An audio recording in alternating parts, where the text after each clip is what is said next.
guys, welcome back to Strong Successful Male. So for today in the Ask SSM video series, got an email from a subscriber. This is from a guy, he's 29 years old. He has recently kicked to the curb this rotten girlfriend he had for like 4 years, and now he's in a stage where he is now moving on, and he's doing a very good job at that. But he's reflecting upon the last 4 years with her, why he was with her, where he went wrong, all these types of things. And he's emailing me because he's definitely concerned about attachments. He's concerned that is he going to be able to go through a life where he's not going to have anybody in his life, and is that going to mean he's not going to have, pretty much, he's going to be missing out on something. He has fear of being alone, fear of dying alone, that type of thing. And so I thought it'd be a really good opportunity through his story here to really address the issue of attachments and how attachments can cause so much suffering for people in life. I mean, let's be honest here. All these stories I go over in these videos, the stories that people send in about their own personal situation or the ones that go over online, a vast majority boil down to the fact that they had attachments to the wrong people, stayed with them too long, didn't cut them loose when they should because of attachments.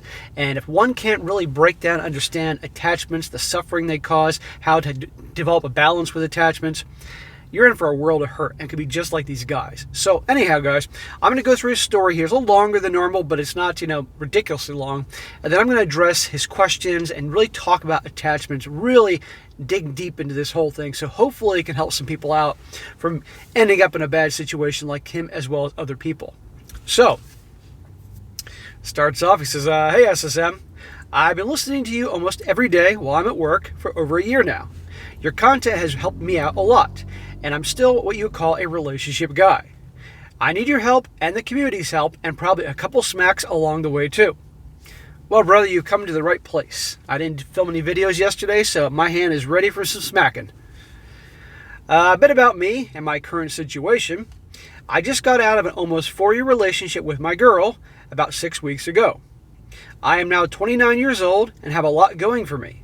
I just took a new job in the same trade to get a pay raise and promotion to the lead technician. I'm not saddled with any student debt. I own my own home. All my vehicles are paid for in cash, no credit card debt, and now I have a savings and retirement investment accounts. By all accounts, I'm on the right path, but I still feel like my life is incomplete. Bro, that is awesome. You are light years ahead of so many guys your age and shit, even older. You got your own house, no student loan debt, no credit card debt. Sounds like you live within your means, beneath your means actually. You're doing great. But we gotta address those things with attachments and your obviously nice guy behavior, which we'll get to in a moment. My now ex-girlfriend, that we can call Kay for the purpose of clarity in the story, was a 24-year-old female that is still in college. 24 years old, she's still in college. She's taking two classes a semester or something. Her family is very liberal, and her mom I would describe as effeminist. Naturally, a lot of that rubbed off on her. She's never had a job, still lives at home, and really has no life experience or anything to show for being 24. It was always a source of contention between us. Bro, you guys were, from the get-go, not meant to be together. If she's 24 and lives at home, no job, no responsibilities, I mean, for you, a guy that has his shit together and moving forward in life, you can't work. She can't appreciate your grind. She can't appreciate your discipline to save and do the right thing with your money and all that because she doesn't have to worry about anything, right?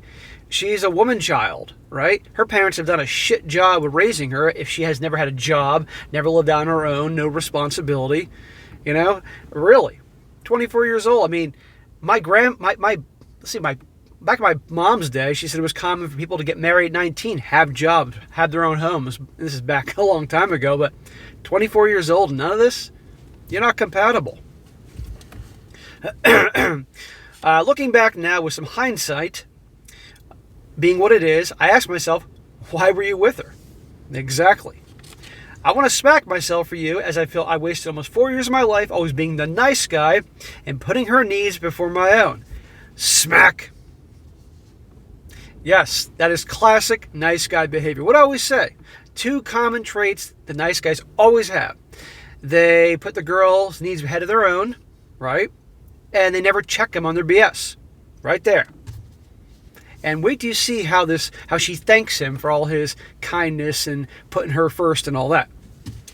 In the end, all I did was get taken advantage of and got nothing in return except the occasional hookup and the most mediocre sex. Sounds normal to me, dude. Every time a new semester would start, the anxiety would get to Kay and we'd break up. The anxiety, from her 2 classes of gender studies or whatever the hell she's majoring in? She probably would do that just as a power play to have control over you. I would get depressed and lonely, and I would go begging to get her back. Smack. More nice guy shit. No man should ever beg. Ever. I did that twice. Smack. After listening to your channel since the summer of 2021, this time when she pulled the same BS, I had the self-respect I needed to be able to walk away. Good job, bro. You're starting to redeem yourself now. Kay and I had tried couples counseling, which was her idea. I went along with it, figuring it couldn't hurt. To my surprise, our therapist was a female and was on my side. She told me, it's not you, it's her. She has a lot of issues and I couldn't figure her out. Wow. That's rare. To get to the juicy part, and why I finally had the strength to let her go, and in no uncertain terms tell her to go F herself, and don't come crawling back to me later on, was all the red flags you talk about had come up with her. I had taken Kay on a weekend trip to visit my best friend that was being ordained as a deacon and monk. 2 other guys from my middle school friend group were there, as well as one of them got hammered drunk while started flirting and getting a bit too friendly for comfort with Kay. I would physically remove that guy out of there. Getting drunk and flirting with your girlfriend. Not cool. Bros before you know what, guys. The following day, in church, during my best friend's ordination ceremony, she said she needed to use the bathroom. Okay, cool, whatever. But I turned around, and the same classmate had also left just behind Kay. I sat there for like 20 minutes waiting for the 2 of them to get back. Every minute getting more and more angry. Oh my God. In church. She eventually came back, but he did not. I have no proof anything happened, and I hope not in church, but I couldn't look at her the same way after that. Something happened. My gut was telling me something was wrong. All this was the weekend before our couples counseling and breakup. In the counseling, she had brought up the same things that she had brought up to me before in private. What really stood out was that she said she wanted to be more adventurous. She wants to be more adventurous. This is the girl that gives him very rare hookups, and when she does mediocre sex, she wants to be more adventurous. But gee, what could that mean? What I heard, and the therapist also heard, was that she wanted to go ride the carousel. She brought up the idea of a couple of times before of wanting to try threesomes with both girls and other guys, and I told her, absolutely not, I don't share my woman. Good for you, brother. Not that you should be with her, but good for you for not putting up with that crap. Armed with all these red flags, suspicious behavior, and lessons learned from your channel, I finally had enough and told her to kick rocks. Good for you. Luckily, we weren't married and had never lived together. I had my own house and she had hers. Well, she had her mom and dad's house. We didn't have kids, thank God. But I did end up letting her keep my horse. I simply didn't want the reminder of her from the horse, or the heartache and cost of boarding him. Well, I never heard that one before, but okay, usually it's the dog or the cat, but the horse it is. Being a relationship guy, here's my problem. I've already made the decision and accepted that I can't go back to that relationship, and I won't take her back if she comes crawling back after she rides the carousel and can't find someone better. Good. Never take her back. I refuse to be someone's backup plan. But I'm still struggling with the memories of a 4-year relationship and all the ideas of what could have been. I can't get over the idea that I'll be alone forever. Dude, this doesn't mean you're going to be alone forever, okay? And I'll come back to that later. But that, at 29 years old, can't be something that's, just you become obsessed with, right? And I'll come back to that later. I was talking to a female married coworker yesterday after work. I know it sounds like a bad idea, but hear me out. She's a big girl, not my type. She and my boss have been very helpful in the regards to having someone to talk to and get a new perspective on problems. She straight up asked me yesterday, what about being single or alone is so bad? Why does that scare you? And I couldn't give her a good answer. Well, I'm usually don't advise taking advice from women about women and dating relationships, but I will give credit where credit's due. What she just asked were good questions. Again, she said, what about being single or alone is so bad, and why does that scare you? These are darn good questions. I've been trying to take your advice, the advice of my therapist, my dad, and even the advice of a few bros I do have, and work on myself. I'm struggling to find my purpose in life. Ever since we split, I've been making an effort to get out and travel more, meet new people, see the things that I wanted to while we were together, and eat better. I've cut out all sugar and sodas from my diet, and I only drink water and tea now. Good, man. I've been meal prepping and taking my lunch to work instead of eating out. Added taking vitamins and supplements. I know it's making a difference because my clothes are loose now. I even have a family vacation coming up next week into Florida for 5 days for a little R&R. Bro, you're doing a great job, man. Improve your health, improve your diet. That's key. You can't do all these amazing things in life if your health is shit and you end your life early because you eat garbage and fill your system up with poison. So good for you. And good you're spending time with family and all that. Now we're getting to the big question here, guys. He says, but how does one become happy and fulfilled living a life of purpose and not really rely on being attached to another person to bring that happiness? I know my life is simpler, less stressful, and I'm saving a lot more money now. But I still have this persistent fear, ding, ding, ding, of being and dying alone. I guess, and I don't have the knowledge on how to get past this mental roadblock. Thanks, SSM. Okay, so first off, like I said before, awesome job of kicking her ass to the curb. She's trouble. She's a user. Doesn't love you. You are putting way more into the relationship than her. You're a giver. She's a taker. She's a spoiled brat, 24 years old, no job ever, never lived outside, mom and dad's house.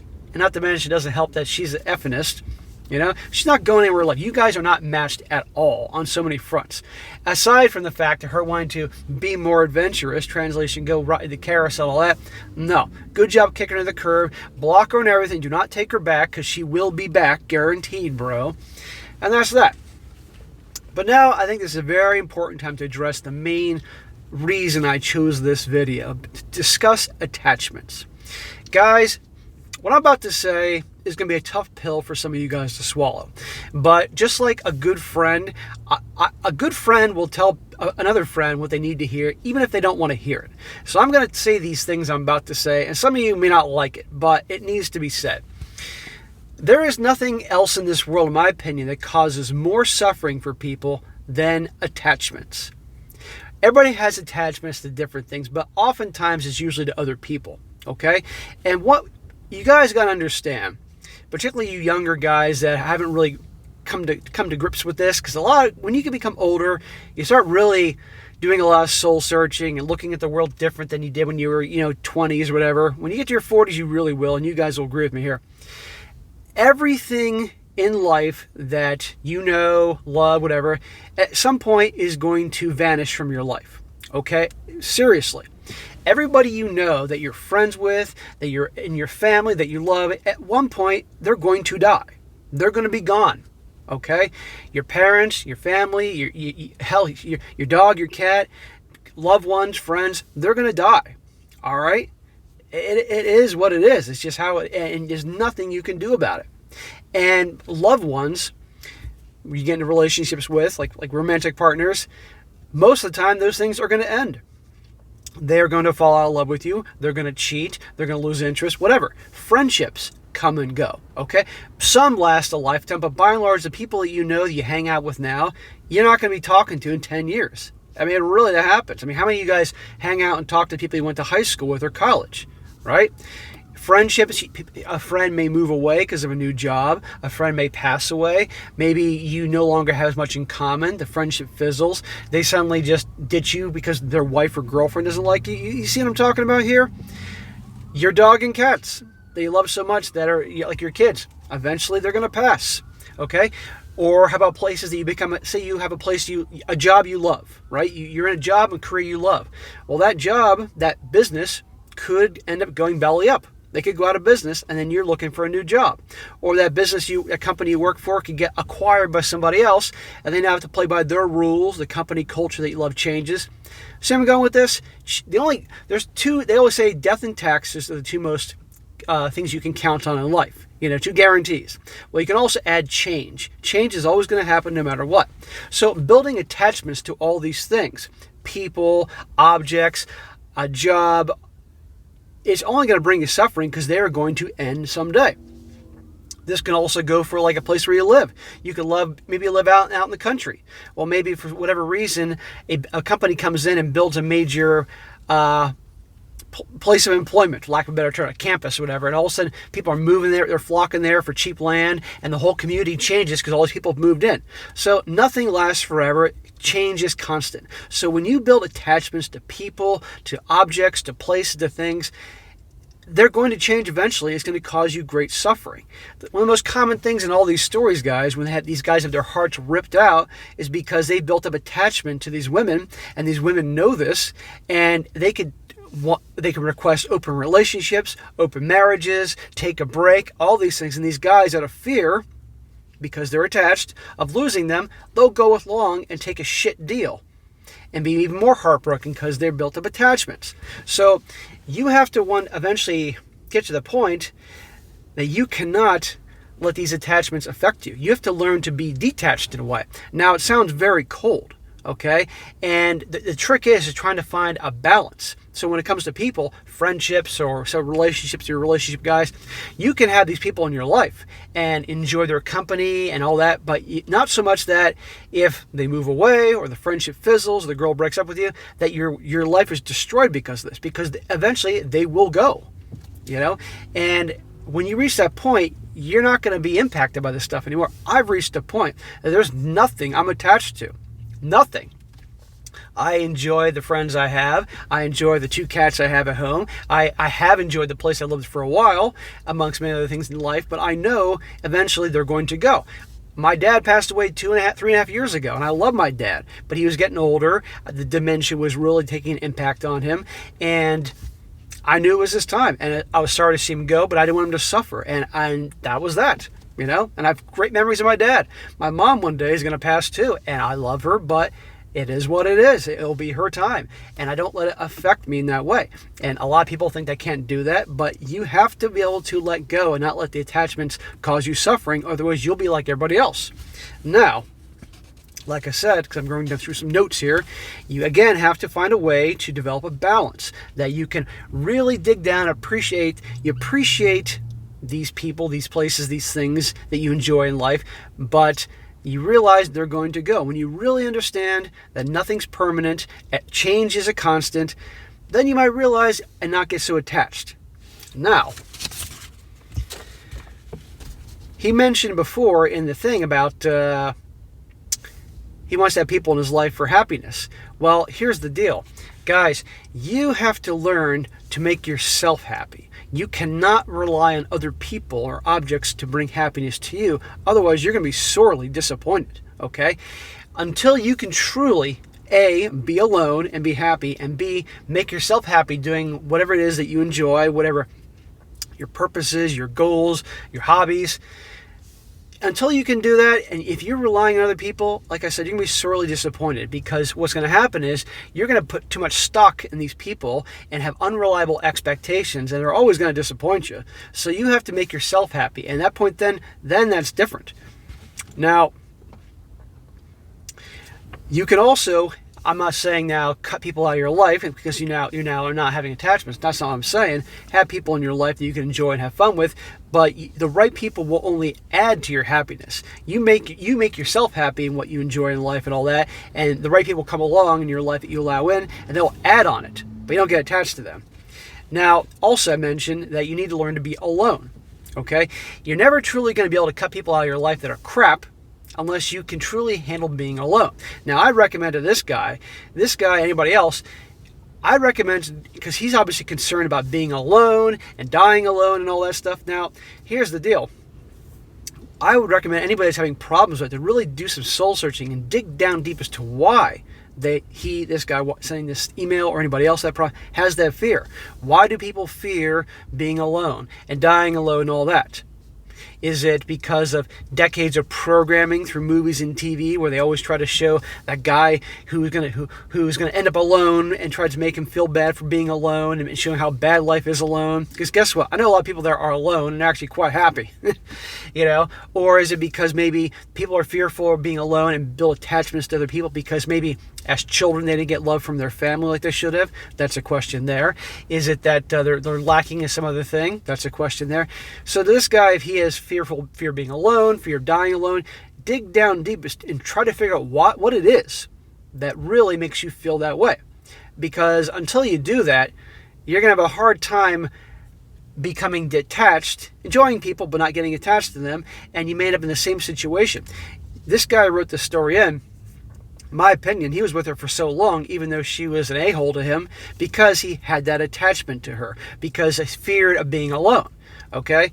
And last, guys, he's mentioning purpose. When you figure out your purpose, and I talk about this all the time, whatever that may be, I guarantee you that, number one, you're going to feel so happy and fulfilled because you've discovered what this is.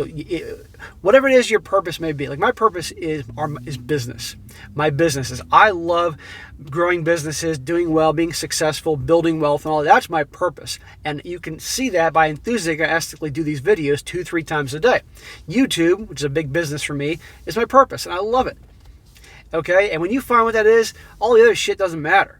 You know, you can be alone. You don't care because that purpose, which really brings you joy. What you know why this is like the reason why you're put on this planet. That purpose. All the other bullshit is not going to matter. And so if this guy can figure out what it is truly is his purpose, he's not going to feel so alone.